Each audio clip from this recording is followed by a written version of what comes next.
행복한 가정을 만드는데 두 기둥이 필요하다고 성경 가르쳐주고 있습니다. 한 기둥의 이름은 순종이고요.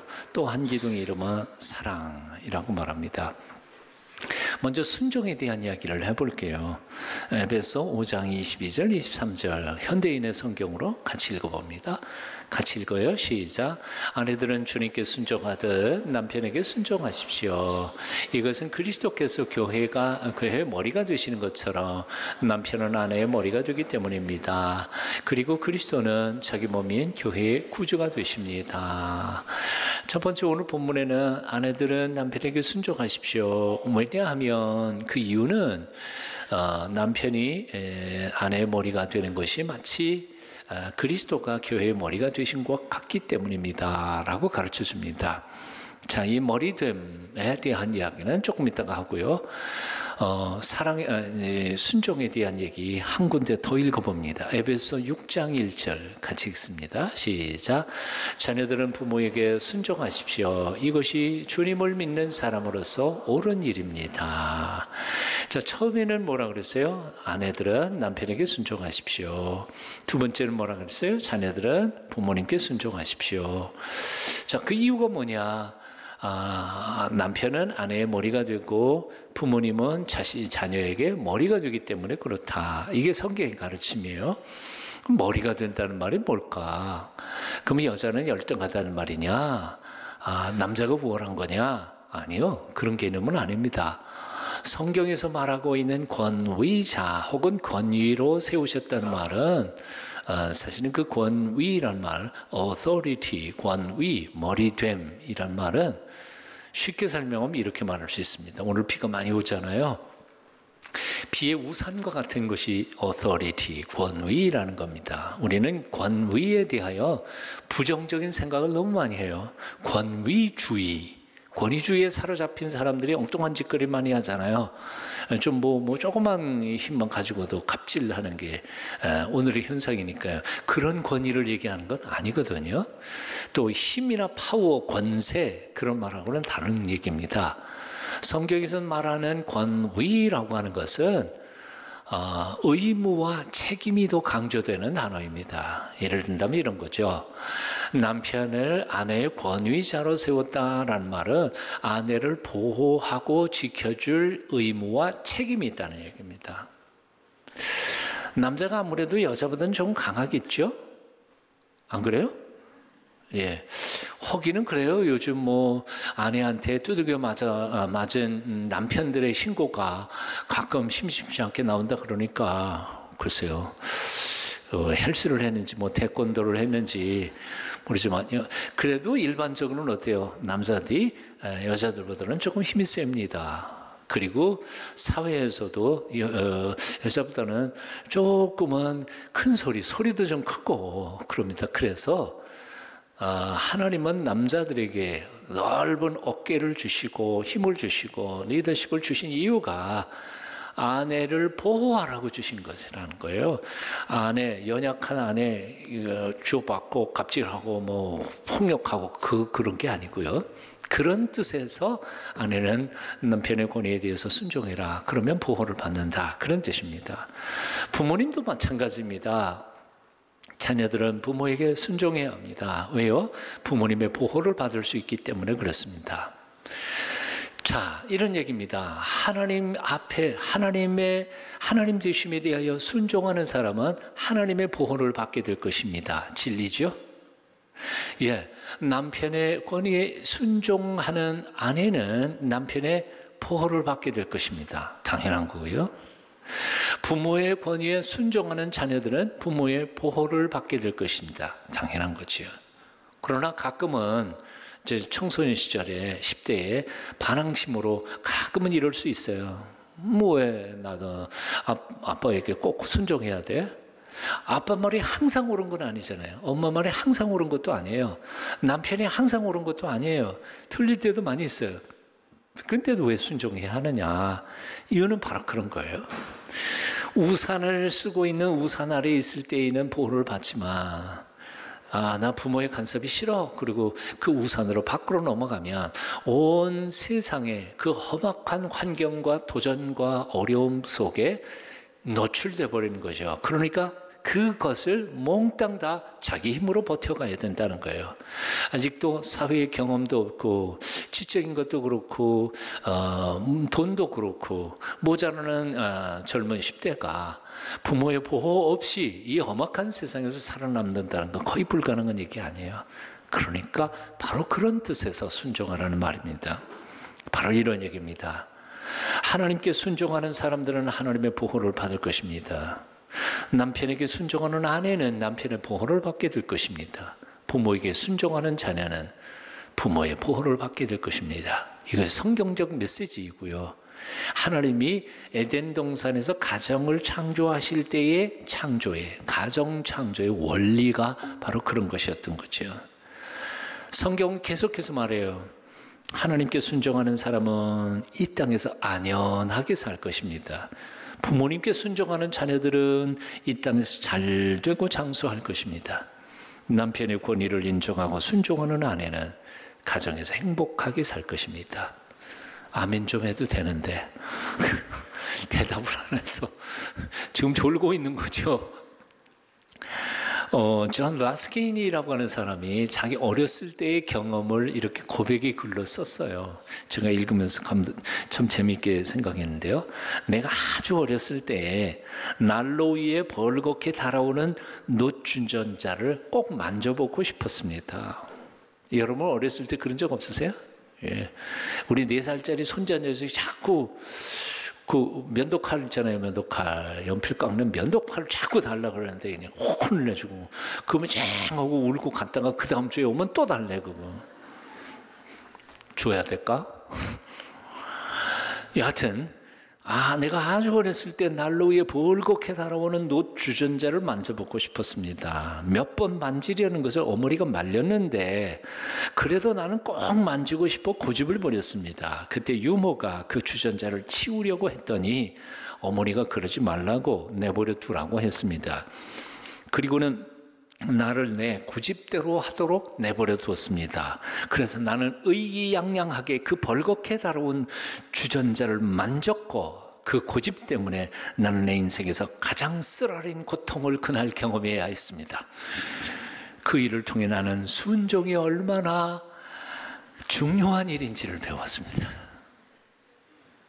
여러분들은 그런 적 없으세요? 정확히 기억은 안 나는데 나도 어렸을 때 그런 적이 몇 번 있었던 것 같아요. 한바탕 다치고 그냥 여기도 상처 나고 그냥. 아프리카의 선교사님이 쓴 글 중에 나오는 겁니다.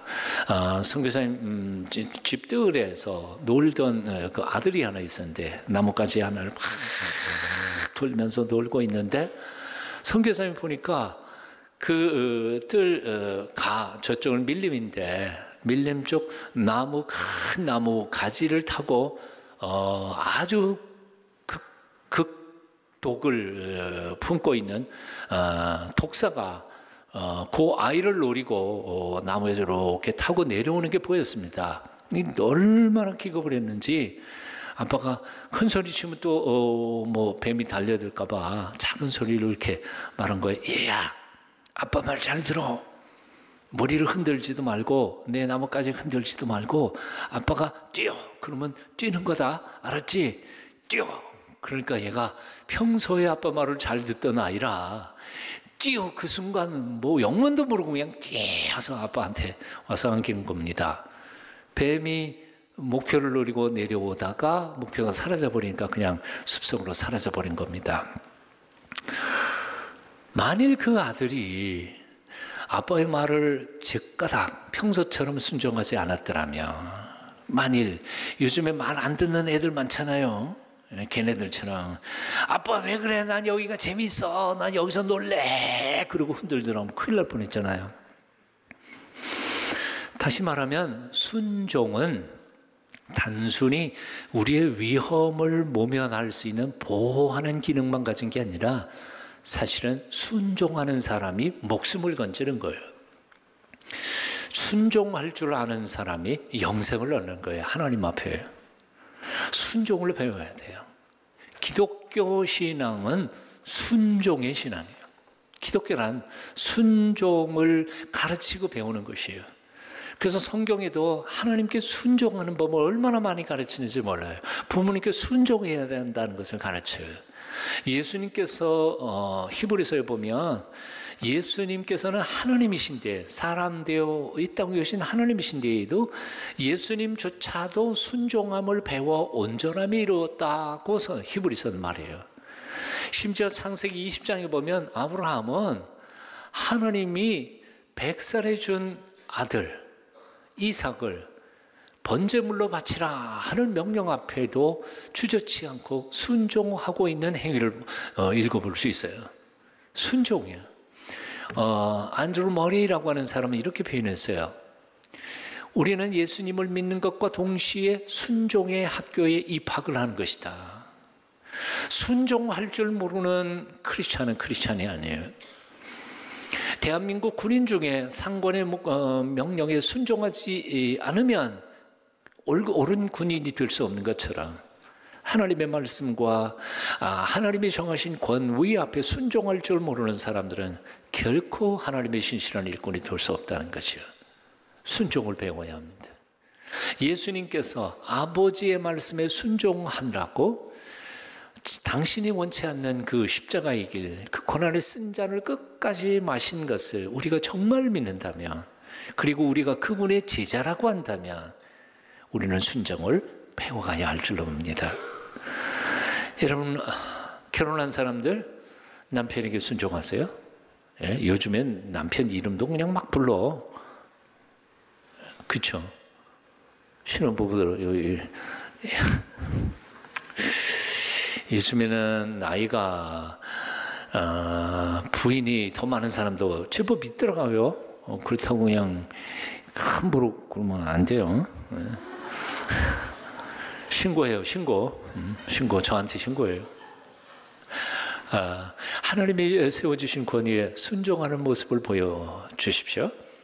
그럴 때 남편은 정말 온전한 사랑을 배울 거고요. 여러분, 부모님에게 순종하십시오. 눈에 보이는 남편과 부모님에게 순종하는 것을 배우다가 보면 눈에 보이지도 않는 하나님 앞에도 순종하는 온전히 성숙한 사람들로 하나님 앞에 드려질 것이라고 생각합니다. 여러분의 가정, 아직 결혼하지 않은, 못한 게 아니에요. 결혼하지 않은 사람들, 앞으로 이런 마음 가지고 기다릴 때 아마 속히 그리운 짝을 만나게 될 줄로 믿습니다. 행복한 가정 다 만들기를 바랍니다. 아멘 한 사람들만. 행복한 가정을 만드는 두 번째 기둥이 있어요. 하나는 사랑입니다. 하나는 순종이고요. 아시는 것처럼 권위자에게 주시는 명령이죠. 아까는 아내는 남편을 순종해야 되고 자녀들은 부모님께 순종해야 된다면 거꾸로죠. 남편은 아내를 사랑해야 하고 부모님들은 자녀들을 사랑해야 한다는 거예요. 근데 그 사랑의 수준이 어떤 건가, 그런 거예요. 여러분 한번 읽어보겠습니다. 에베소 5장 25절입니다. 같이 읽어요. 시작. 남편들은 그리스도께서 교회를 사랑하시고 교회를 위하여 자신을 바치신 것처럼 아내를 사랑하십시오. 주의 깊게 한번 읽어보세요. 가운데 삽입절이에요. 그래서 앞에 있는 남편들은, 그러고 맨 끝에 가요. 아내를 사랑하십시오. 이게 원래 문장이죠. 근데 그 안에는 그냥 삽입된 거예요. 뭐가 삽입됐어요? 어떻게 아내를 사랑하는 거 아니? 얼마나 사랑해야 하는 거 아니? 그리스도께서 교회를 위해 사랑하시고 그 교회를 위하여 자신을 바치신 것처럼 사랑해야 한다. 바쳤다는 말이 뭐예요? 목숨을 던져 죽으신 것처럼이에요. 그래요. 예수님이 얼만큼 우리를 사랑하시는 거 아니? 죄를 알지도 못하시는 분이신데도 불구하고 세상 사람들의 죄와 허물을 묻지도 따지지도 않으시고 당신이 지은 것처럼 뒤집어 쓰시고 죽기까지 우리를 사랑하셨다는 거예요. 근데 그만큼 남편은 아내를 사랑해야 한다고 명령하고 있는 거란 말이에요. 예수님은 우리의 허물을 탓하지 않으셨어요. 묻지도 따지도 않으셨어요. 오히려 우리의 허물과 죄를 대신 짊어지시고 죽으시면서까지 우리를 사랑하셨어요. 그래서 남편이 아내를 사랑하는 사랑의 표준이 어디냐? 에베소에서 보면 십자가의 사랑까지라는 거예요. 예수님께서 보여주신 모델만큼 남편은 아내를 사랑해야 한다는 거예요.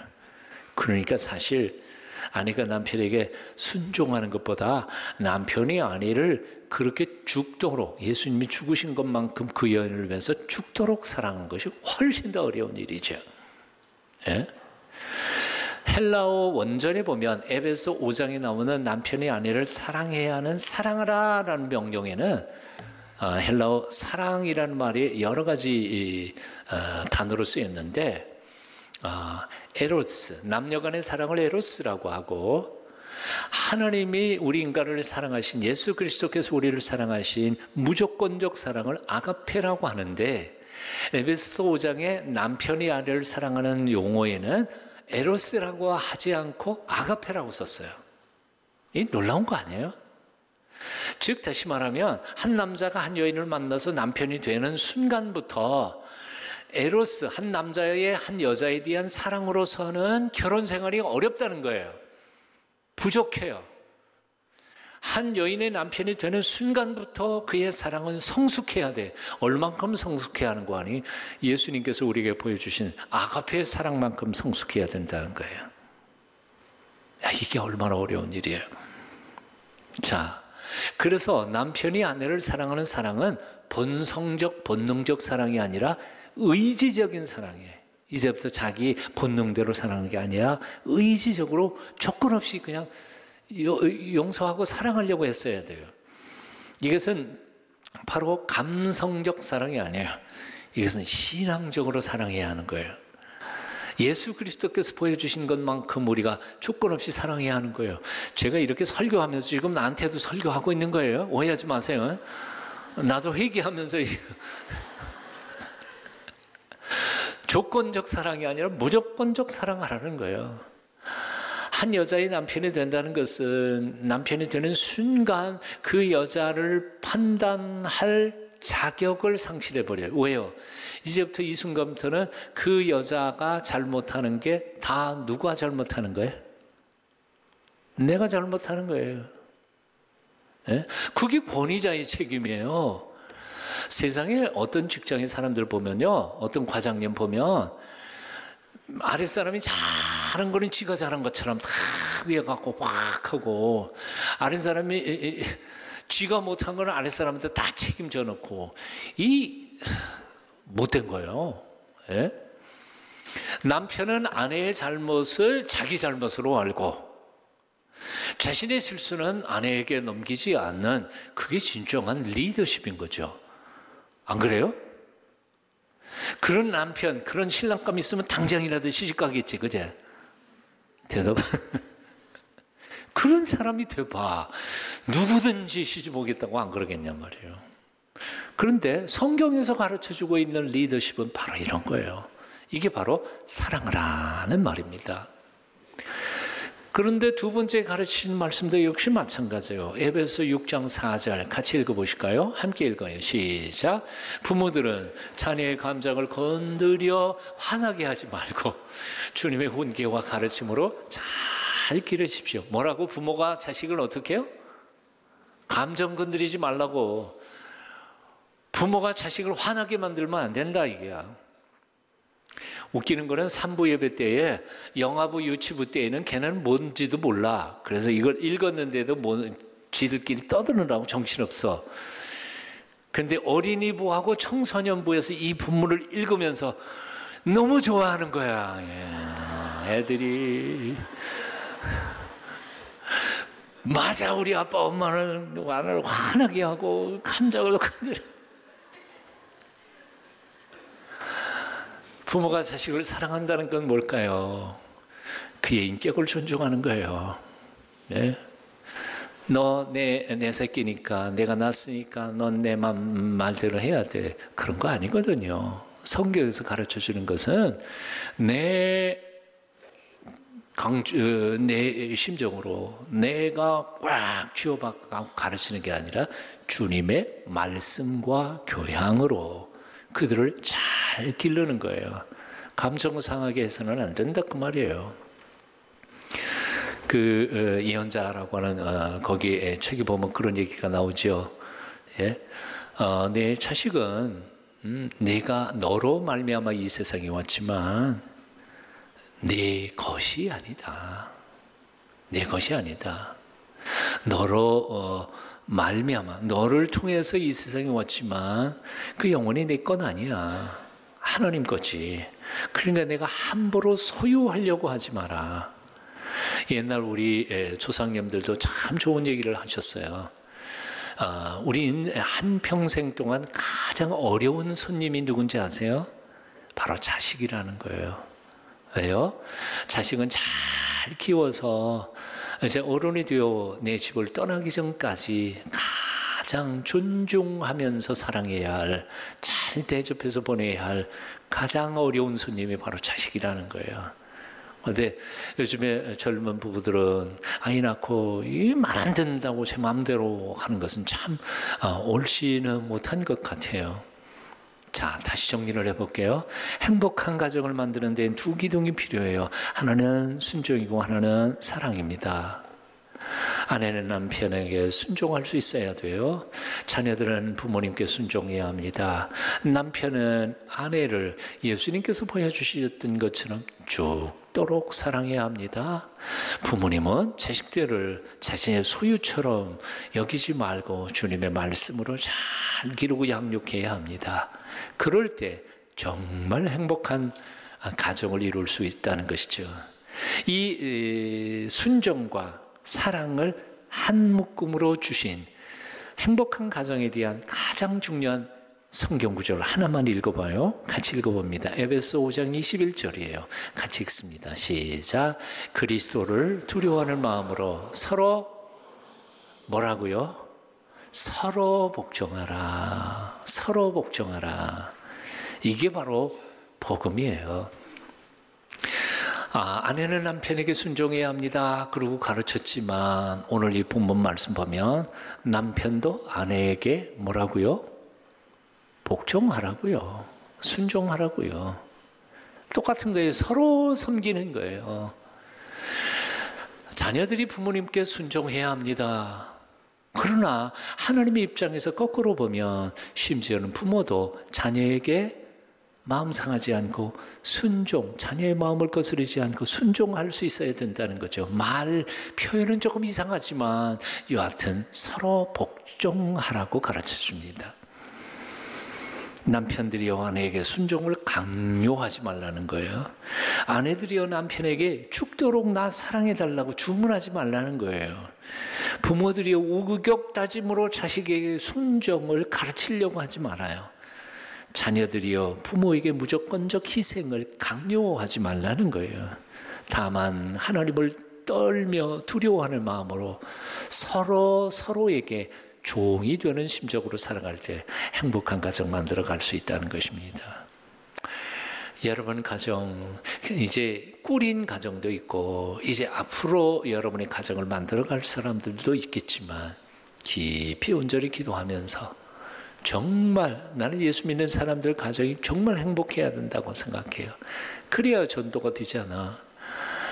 여러분 행복한 가정 꾸려가시는 여러분 다 되시기를 축원합니다. 기도하겠습니다.